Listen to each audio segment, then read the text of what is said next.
के वोट दे करके राकेश यादव जी को जिता करके हम भेज दें। मैं आखिरी बार जब मंत्री जी से मिला था तो हमारे कार्यालय में एक बैठक थी, वो थोड़ा देर से आए थे। मैं लेकिन देख सकता था कि वो जितने स्वस्थ दिखने चाहिए उतने स्वस्थ नहीं दिख रहे थे, चलने में भी थोड़े असमर्थ थे।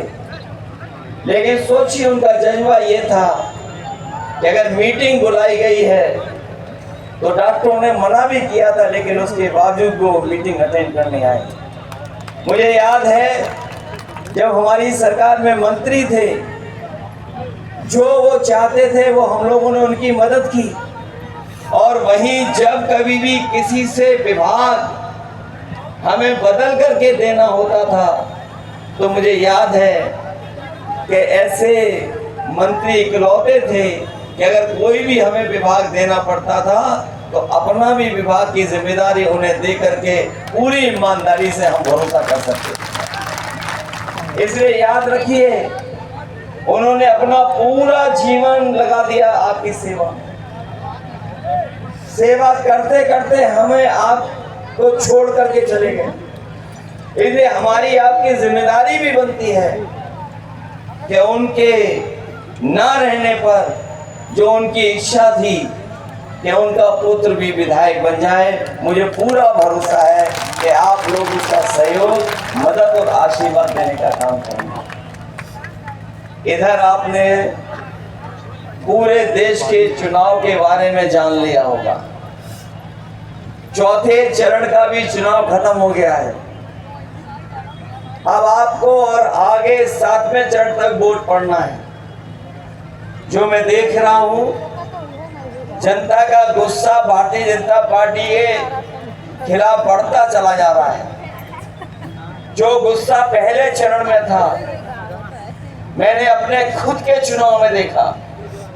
चौथे चरण में तो जो नाराजगी मैंने देखी, मुझे लगता है कि 7वां चरण आते आते जनता का गुस्सा 7वें आसमान पे होगा और इन भारतीय जनता पार्टी के लोगों का सफाया होना निश्चित है।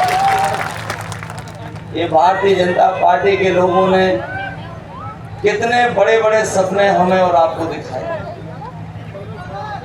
इन्होंने हमें और आपको पिछले 10 साल से इतने बड़े सपने दिखाए कि आज जब हम लोग उनका आकलन करते हैं और पीछे मुड़ के देखते हैं तो आज हर बात उनकी झूठी लगती है, उनका वादा झूठा लगता है। जिन लोगों ने कहा कि हम किसान को खुशहाल कर देंगे, वो हमारे किसान भाई जानते होंगे एक समय आया जब इस सरकार ने काले कानून लाने का काम किया, और वो ऐसे काले कानून थे कि अगर वो लागू हो जाते तो न केवल हमारे किसानों की पैदावार की लूट हो जाती, वहीं हमारे किसानों की जमीन भी छीन लेते।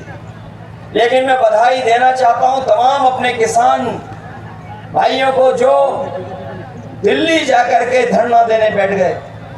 1 साल नहीं, 1 साल से ज्यादा वहां बैठे रहे और तब तक पीछे नहीं हटे जब तक किसानों के वो काले कानून वापस न हो गए हों। मैं बधाई देना चाहता हूं उन किसानों को जिन किसानों ने इस आंदोलन में भारतीय जनता पार्टी की सरकार को झुकाने का काम किया। अभी लड़ाई जो थी वो पूरी नहीं हुई है।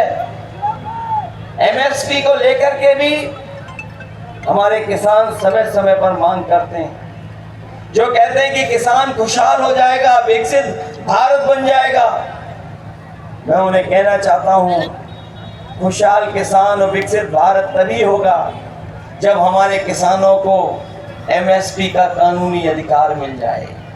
हम अपने किसानों को भरोसा दिला के जा रहे हैं कि इंडिया गठबंधन और समाजवादी पार्टी ने तय किया है कि आने वाले समय में 4 जून के बाद जब दिल्ली में सरकार होगी तो अपने किसानों को एमएसपी के लिए कानूनी अधिकार दिला करके उनकी हर फसल की कीमत दिलाने का काम हम लोग मिलकर के करेंगे। जो जागरूक किसान हैं वो जानते होंगे कि भारतीय जनता पार्टी ने दिल्ली में रह करके बड़े बड़े उद्योगपतियों का कर्जा माफ कर दिया।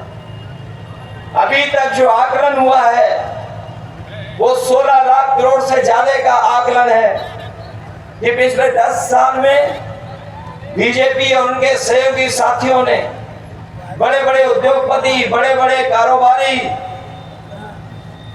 जो है उनका कर्ज माफ कर दिया और कईयों का ऐसे को कर्ज माफ किया। जिन्होंने कर्ज के बाद कर्ज लिया और फिर कर्ज लिया उनका भी कर्ज माफ कर दिया। जिस समय उन्होंने कर्ज माफी का नियम बनाया उस समय नियम ये बनाया कि जिन लोगों का भी 5 करोड़ से ऊपर का कर्ज है बैंकों का या 5 करोड़ से ऊपर कर्ज है उनका कर्ज माफ हो जाएगा। लेकिन वहीं हमारा किसान जिसके पास केवल लाखों में कर्जा है, कोई करोड़ों में कर्जदार नहीं है, इन्होंने उद्योगपतियों का तो कर्ज माफ कर दिया लेकिन हमारे किसानों को धोखा दे दिया। इस मौके पर जब देश का चुनाव होने जा रहा है, इंडिया गठबंधन और समाजवादी पार्टी ने तय किया है कि आने वाले समय में जब सरकार बनेगी तो हमारे किसानों का पूरा कर्ज माफ होगा। और इसलिए होगा क्योंकि जब ये उद्योगपतियों का कर्ज माफ कर सकते हैं, नोटबंदी करके हमारा आपका पैसा जमा कर सकते हैं, बैंकों को डुबा सकते हैं, तो जो हमारी अर्थव्यवस्था का सबसे मजबूत आधार है हमारा किसान और गांव में रहने वाला, तो उसको भी सहूलियत देने का काम करेंगे। जहां एक तरफ इन्होंने किसानों को धोखा दिया, वहीं हमारे नौजवान जानते होंगे कि अभी तक जितनी भी परीक्षा हुई हैं हर परीक्षा का पेपर लीक हो गया और जब नौजवान घर पहुंचा तो उसे पता लगा कि परीक्षा रद्द हो गई। और जो नौजवानों ने परीक्षाएं दी होंगी वो जानते होंगे कोई एक परीक्षा नहीं रद्द हुई है। अभी तक भारतीय जनता पार्टी की सरकार में 10 से ज्यादा परीक्षाएं रद्द हो चुकी। जो परीक्षाएं रद्द हुई जिसके कारण नौजवानों का भविष्य अंधकार में चला गया।